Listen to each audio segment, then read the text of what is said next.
Hello, podcast listeners. First up, thank you so much for listening to and supporting the podcast. We really, really appreciate it. We love doing it and we love getting the amazing comments in from all of you. Just a quick reminder that the Your Success book is out now on amazon.co.uk and amazon.com. It's currently available in both paperback and Kindle, and the audiobook will be coming out in 2019.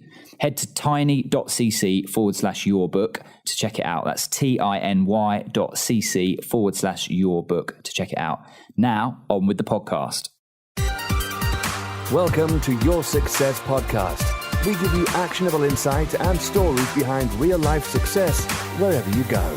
Here are your hosts, Angelos and Mo.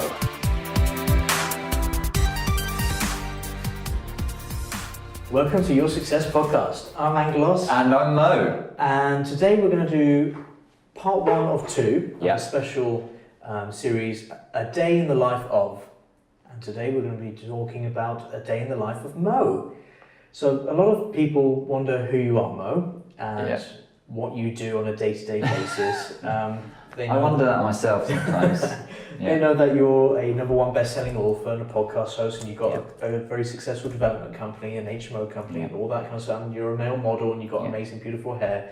But I digress. But on a day-to-day basis, Mo, what do you do? That's a very good question. And it's sort of changing a lot at the moment because we've taken on more staff and stuff like that. But let me take you back just a couple of years. What, are you saying it wasn't always this way? It wasn't always this way. It wasn't always this way. So basically, when I stopped working at HSBC and jumped into property full time. So James and I had already been doing property, but we jumped. James, my business partner, York, jumped into property full time. It was just us two and sort of a couple of other part-time people that were helping us out. So we basically did everything. So I did. I made the beds in the service accommodation units. I did new property viewings. I did investor meetings. I did the bookkeeping badly. And all these other things that were sort of a mixture of really high value stuff and like less value stuff, objectively speaking. So to start with, I did absolutely everything. And then gradually as we've grown and we've had sort of the resources and the finances to be able to grow and pay other people to do things, I've started doing less and less of some stuff. So I don't do any cleaning now, and that counts for at home as well as in the service accommodation units. Except personal hygiene. Obviously. Yeah. And I sometimes do some washing as well. But never cooking. I can't cook. You can't cook? I can't cook. I'm surprised, because you're a big fan of good food. Yeah, Nando's. Yeah, absolutely. Yeah, that counts.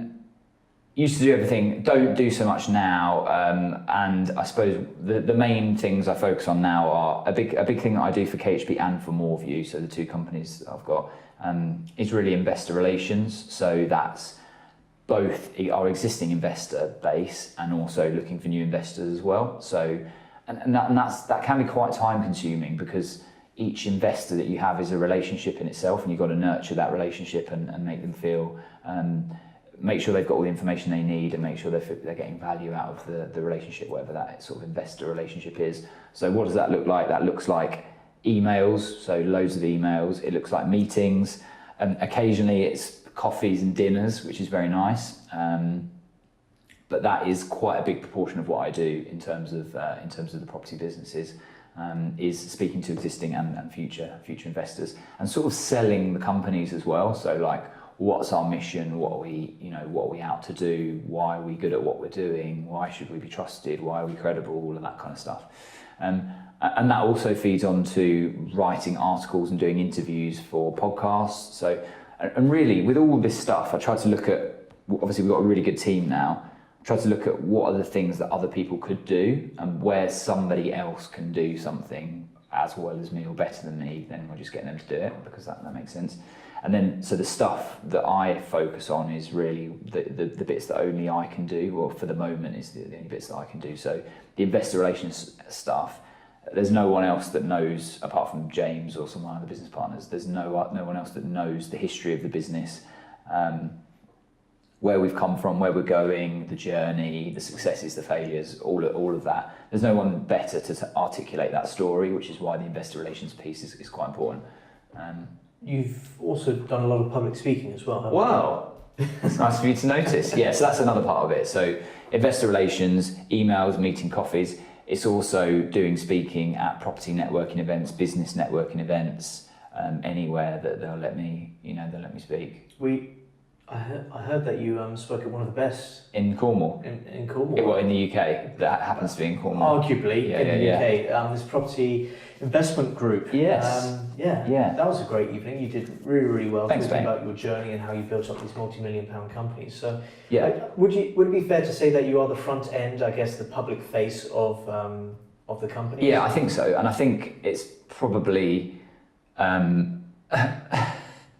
it's quite funny because I do a lot of the stuff on social media. That's another big thing I do actually, which I haven't written down, but I do a lot of stuff on social media, which is great because some of my business partners aren't even on social media, and the ones that are don't particularly enjoy using it that much. So it's lucky there's one of us that actually does use it. But from social media and from public speaking and from books and articles and everything like that and the podcasts, it might look like I do like quite a lot in the company, and I do a lot, but actually a lot of the delivery of the projects and a lot of the specialist knowledge that we've got in the team is my business partners, and it's just the way that sort of our business partnership works that actually I do more the sales and marketing, social media, investor relations, financy bit, and the other guys are much more construction and property focused, architecture, design, surveying, that kind of stuff. So yeah, it can look a bit like, that I'm doing all this in these businesses, but actually we've got an amazing team. But which you've built a includes, great team which can support you to do and that. the team support includes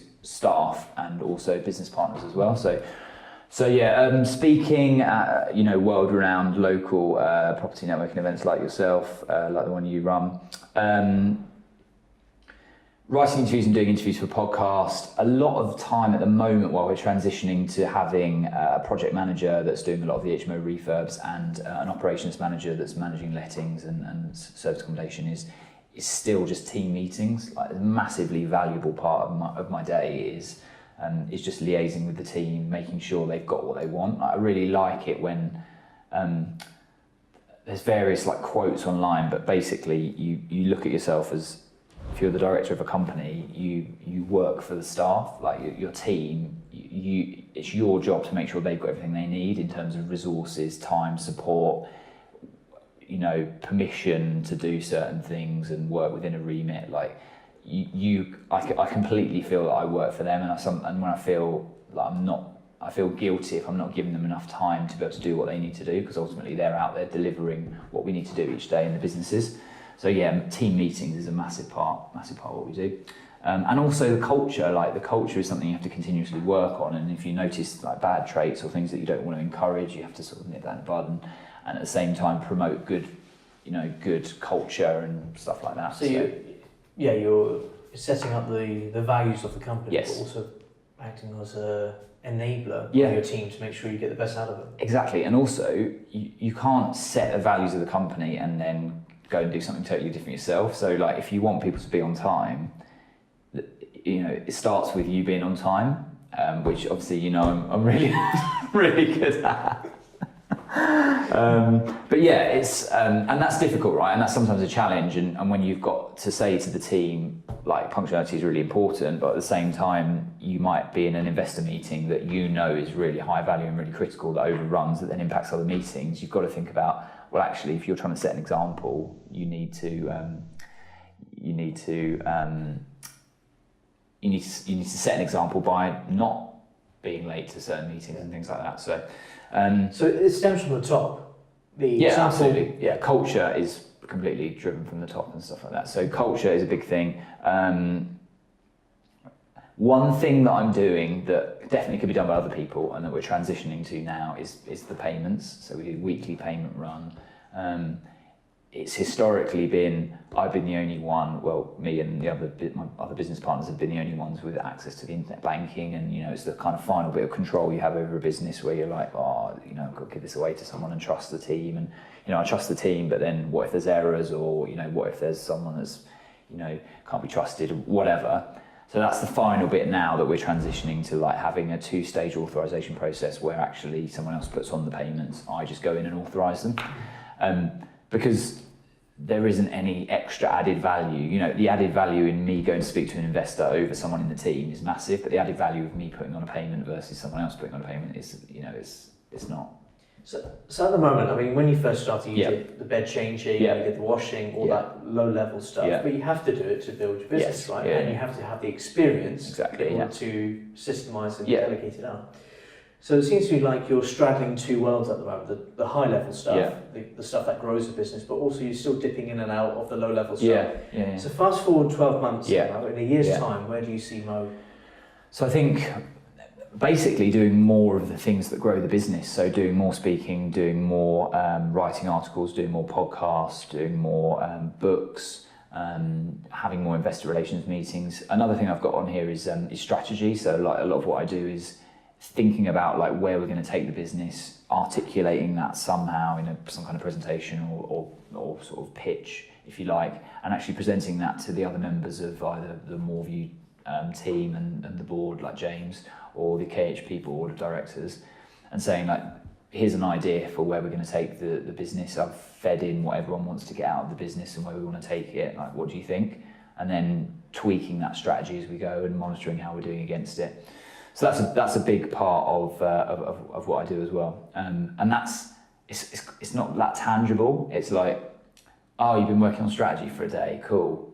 And you're like, yeah, I've got this like slide presentation, or, you know, I've got this PowerPoint. But actually the thinking is that you need the time to think, because as we write in the book, you've got to work out where you're going before you start. Otherwise you just start off on a journey, you don't know where you're going to get to. You've got to start off with the outcome in mind, define your vision, and that is in a business is the strategy, right? Define the strategy that leads you to where you want to get to. So if we don't get that bit right, we're just going to be very, very busy with a lot of activity, and we might make money and blah, blah, blah, and it's all cool, but it might not be delivering what you either want in terms of a brand, in terms of culture, in terms of financial outcomes from the business, in terms of business partners you want to work with, if you haven't thought about it up front. So that's strategy, and then started to do a little bit of mentoring. We do site tours, so taking investors, current and future investors, potential investors in our businesses, and also people that want to do it themselves around our sites. And working on the podcast, so working on ideas for the podcast, speaking to sponsors, reaching out to future interviewees, spending time recording them, all that kind of stuff. So, that's it basically. And I do all that in a day. So you're one busy mofo, really. Oh yeah.